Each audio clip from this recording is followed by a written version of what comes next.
Praise the lord.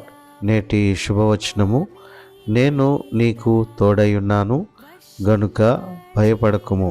ఆదికాండము 26వ అధ్యాయము 24వ వచనము.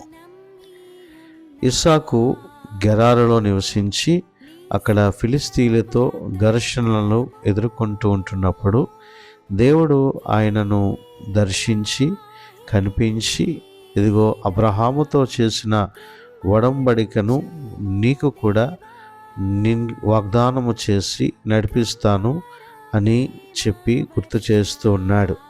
ఇదిగో ప్రియమైనటువంటి దేవుని బిడ్డలారా, ఆనాడు ఇస్సాకుకు కలిగినటువంటి అడ్డులను, ఆటంకములను తొలగించి, ఇదిగో భయాన్ని తొలగించి నేను నీకు తోడయున్నాను అని తెలియపరుస్తూ ఉన్నాడు. ఈరోజు మనము కూడా ఆయన మార్గంలో నడుస్తూ ఆయన మీద ఆధారపడి మనము జీవించినట్లయితే ఈ నూతన సంవత్సరంలో దేవుడు నీతో చెప్తున్నటువంటి మాట, ఎవరు విడిచినా మరచినా ఇదిగో నేను నీకు తోడయున్నాను, భయపడక నిబ్బరము కలిగి ధైర్యము కలిగి ముందుకు సాగిపో. God bless you.